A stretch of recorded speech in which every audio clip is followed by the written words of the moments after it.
হলদিরামের মতো টেস্টি লাড্ডু খেতে এই রেসিপিটা ফলো কর। প্রথমে ছোলার ডালকে 2-3 ঘন্টা ভিজিয়ে সেটাকে পেস্ট করে তেলে ভেজে নিয়েছিলাম এই সাদা তেলটায়।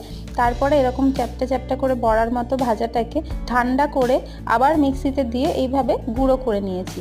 এবারে এটা একটু প্লেটের মধ্যে ছড়িয়ে রেখে দিচ্ছি। তারপরে আমি এর মধ্যে চিনির শিরা বানানোর জন্য নিয়ে নেব। যতটা ছোলার ডাল নিয়েছিলাম সেই পরিমাণে 1 গ্লাস মতো চিনি আর তার সাথে হাফ গ্লাস জল এতে অ্যাড করে দিয়েছি। এবারে এটাকে ভালোভাবে নাড়াচাড়া করব মিডিয়াম ফ্লেমে।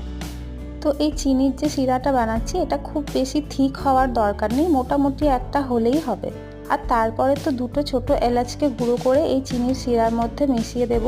তো চিনির শিরাটা তো খুব বেশি থিক করব না, একটু ফুড কালার দিয়ে গ্যাসের ফ্লেমটাকে অফ করে তার মধ্যে ছোলার যে ডালের গুঁড়ো করেছিলাম সেটাকে মিশিয়ে দেব আর সঙ্গে একটু ঘি অ্যাড করে দেব। তারপরে লো ফ্লেমে আবার একটু নাড়াচাড়া করে ঠান্ডা হলে সেপ দিয়ে দেব।